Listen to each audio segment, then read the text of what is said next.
اور کہتے ہیں چکھو عذاب الحریق، جلانے کی سزا، آگ کی سزا جو ہے، آگ میں جلنے کی سزا کا مزہ چکھو۔ اس آیت کریمہ میں اللہ تبارک و تعالی نے موت کے وقت کافروں کو جو سزا دی جاتی ہے اس کا ذکر کیا ہے، لیکن ابتدائی خطاب جو ہے اس میں بدر کے جو کفار قریش تھے ان سے متعلق ہے۔ اگرچہ حکم عام ہے، لیکن چونکہ یہاں غزوہ بدر کا ذکر کیا جا رہا ہے تو غزوہ بدر کے ضمن کے اندر یہ بات ذکر کی جا رہی ہے کہ وَلَوْ تَرَىٰ، اگر آپ یہ منظر دیکھ لیتے، وہ ہولناک منظر، اِذْ يَتَوَفَّى الَّذِينَ كَفَرُوا الْمَلَائِكَةُ، جب ان کفار کی، قریش کے جو بڑے بڑے سردار مارے گئے، جب ان کی روحیں قبض کر رہے تھے فرشتے، یضربون وجوہہم وادبارہم، تو ان کے چہروں پر بھی مار رہے تھے، وادبارہم، اور ان کی پشت پر بھی، تو ان کی عذاب کا سلسلہ جو ہے وہ موت کے ساتھ ہی شروع ہو گیا۔ تو اس سے معلوم ہوتا ہے اس آیت سے کہ جیسے ہی روح قبض ہوتی ہے تو اس کے ساتھ ہی برزخ کا عذاب جو ہے وہ شروع ہو جاتا ہے۔ تو نزع کی جو کیفیت ہوتی ہے وہ بھی حدیث کے اندر حضرت براء بن عازب رضی اللہ عنہ کی حدیث کے اندر ذکر کی گئی ہے۔ امام احمد بن حنبل نے مسند احمد بن حنبل کے اندر حدیث نقل کی ہے کہ جس وقت کافروں کے پاس فرشتے جو ہیں وہ آتے ہیں تو ایک ڈراؤنی شکل کے اندر ان کے پاس آتے ہیں اور آگ کا کفن لے کر آتے ہیں۔ ایک روایت کے اندر ہے کہ انتہائی بدبودار قسم کا کفن، اور ایک روایت کے اندر ہے کہ آگ کا کفن لے کر آتے ہیں، اور اس کو کہتے ہیں اخرجی یا ایھا الروح الخبیث، اے خبیث روح جو ہے اب نکل، اب تمہارے نکلنے کا وقت آ چکا ہے۔ اور وہ جیسے فرشتوں کو دیکھتی ہے تو پیچھے پیچھے ہوتی ہے، تو نبی اکرم صلی اللہ علیہ وسلم نے فرمایا کہ اس وقت فرشتے اس کی روح کو کھینچتے ہیں، اور اس کی کیفیت اور منظر یہ ہوتا ہے کہ جس طریقے سے کسی جاڑی کے اندر، کانٹے دار جاڑی کے اندر جو ہے وہ کوئی ٹاٹ یا کوئی کپڑا پھنسا ہوا ہو، اسے کھینچ کر جس طریقے سے نکالا جاتا ہے، اس طریقے سے ان کی روح قبض کرتے ہیں۔ یہ کافروں کے روح اس طریقے سے قبض ہوتی ہے، جبکہ جو اہل ایمان ہیں ان کے پاس فرشتے آتے ہیں انتہائی نورانی خوبصورت شکل کے اندر، اور سلام علیکم، ان کو کہتے ہیں تم پر اللہ تعالیٰ کی سلامتی ہو، ایتھا النفس المطمئنہ، اے نفس مطمئنہ، ارجعی الی ربک راضیۃ مرضیہ، اب تو اپنے رب کی طرف واپس آ جا کہ رب تجھ سے راضی ہے اور تو اپنے رب سے راضی ہے۔ تو یہ دونوں کا جو منظر ہے قرآن مجید کے اندر، ایک کا منظر جو ہے وہ اہل ایمان کی روحیں قبض کرنے کا ہے، اور دوسرا منظر جو ہے یہ کفار کا ہے۔ یضربون وجوہہم وادبارہم، تو ان کے چہروں پر بھی مارتے ہیں، وادبارہم، اور ان کی پشت پر بھی۔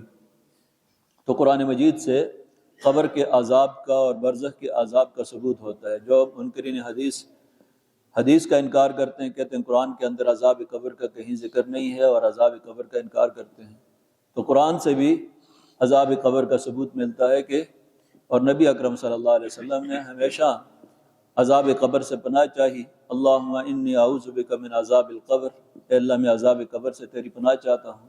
امت کو یہی سکھایا ہے۔ وذوقوا عذاب الحریق، اور چکھو عذاب الحریق، جلنے کا جو عذاب ہے، حریق، وہ عذاب جو کہ جلانے والا عذاب ہے۔ اب یہ فوراً مرنے کے بعد کہی جائے گی یہ بات۔ حضرت عبداللہ بن عباس رضی اللہ عنہ کی تفسیر یہ ہے کہ مرنے کے فوراً بعد ہی آگ کا عذاب شروع ہو جاتا ہے کافر کو، اور بعض دوسرے صحابہ اکرام کی رائے یہ ہے کہ یہ قیامت کے دن کہا جائے گا ذوقوا عذاب الحریق، کہ یہ عذاب جو آگ کے اندر جلانے والا عذاب ہے اس کا مزہ چکھو۔ تو قبر کے اندر بھی عذاب تو ہوتا ہے۔ فرعون کے بارے میں دوسری جگہ ذکر کیا ہے، النار یعرضون علیہا غدوا وعشیا، آگ ان پر پیش کی جاتی ہے صبح و شام۔ قبر کے اندر بھی النار یعرضون علیہا ذالک بما قدمت ایدیہم، یہ عذاب کیوں دیا جا رہا ہے ان کو؟ ذالک، یہ اس وجہ سے ہے، بما قدمت ایدیکم، جو کچھ تمہارے ہاتھوں نے آگے بھیجا ہے، یہ تم نے جو اعمال آگے بھیجے ہیں یہ اس کا نتیجہ ہے۔ یہ عذاب تمہارے اپنے کسب، اپنی کمائی اور اپنا پھل ہے۔ جو کچھ تم نے بویا تھا وہی آج کاٹ رہے ہو، اپنے اعمال کا نتیجہ ہے۔ وَأَنَّ اللَّهَ لَيْسَ بِظَلَّامٍ لِّلْعَبِيدِ، یقیناً اللہ تبارک و تعالی ذرہ برابر ظلم کرنے والا نہیں ہے العبید، اپنے بندوں پہ۔ بڑی انصاف کرنے والی ذات ہے اور بڑی مہربان اور بڑی رحیم ذات ہے۔ اس کے انصاف کا تقاضا بھی یہ ہے کہ جو باغی اور سرکش ہیں ان کو سزا ملے، یہ اس کے انصاف کا تقاضا ہے۔ اللہ تعالیٰ ذرہ برابر کسی کے اوپر ظلم نہیں کرتا۔ ظلام کا لفظی معنی تو ہے کہ بہت زیادہ ظلم کرنے والا، کہ اللہ تعالیٰ زیادہ ظلم نہیں کرتا، اس کا مطلب یہ نہیں ہے کہ تھوڑا ظلم کرتا ہے، ذرہ برابر بھی ظلم نہیں کرتا۔ یہاں مبالغہ ہے جس کا معنی یہ ہے کہ اللہ تبارک و تعالی ذرہ برابر بھی کسی کے اوپر ظلم نہیں کرتا۔ جیسے اعمال ہوں گے اس کے مطابق اس کے ساتھ سلوک کیا جائے گا۔ تو ذالک بما قدمت ایدیکم میں اشارہ کر دیا کہ پہلے جو تم نے اعمال بھیجے تھے یہ اسی کا بدلہ ہے۔ کدأب آل فرعون والذین من قبلہم، ان کی حالت آل فرعون کی طرح ہے۔ اب ان کا معاملہ بھی آل فرعون کی طرح ہو گیا ہے، یعنی کفار قریش کا۔ ان کے ساتھ بھی وہی سلوک ہوا جو قوم فرعون کے ساتھ ہوا تھا۔ والذین من قبلہم، اور ان لوگوں کے ساتھ جو ان سے پہلے قوم عاد، قوم سمود، ان کے ساتھ جو معاملہ تھا اللہ تعالیٰ کا۔ اب کفار قریش ان کو بھی ان کے سامنے پڑھ پڑھ کر سنایا جاتا تھا کہ فرعون نے سرکشی کی تھی تو اس کا انجام یہ ہوا، قوم عاد نے یہ کیا۔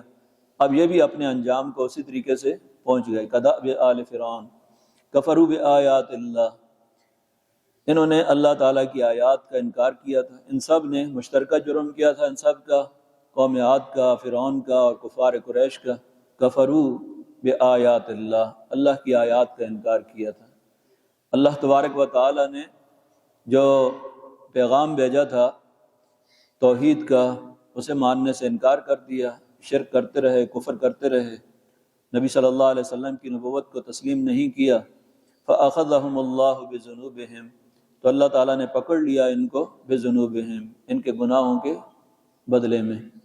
تو گناہوں کی پاداش کے اندر اللہ تبارک و تعالیٰ نے ان کو پکڑ لیا، تو بلا وجہ اللہ تعالیٰ نے ان کو نہیں پکڑا۔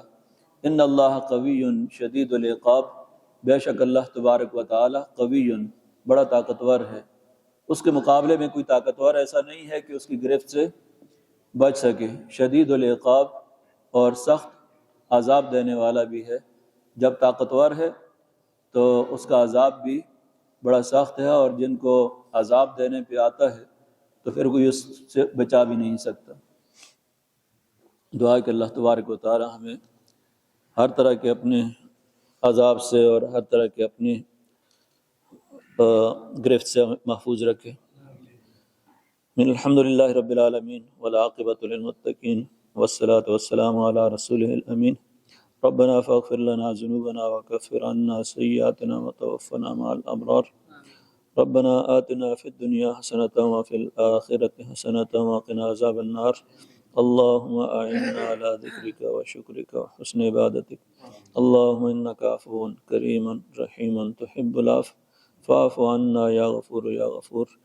اللهم أحسن عاقبتنا في الأمور كلها وأجرنا من خزي الدنيا وعذاب الآخرة۔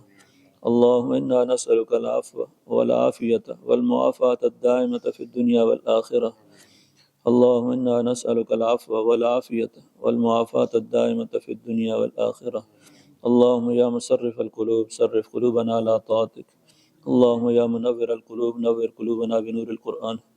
اللهم يا منور القلوب نور قلوبنا بنور الإيمان۔ اللهم أعز الإسلام والمسلمين۔ اللهم انصر إخواننا المستضعفين في فلسطين۔ اللهم انصرهم نصرا عزيزا۔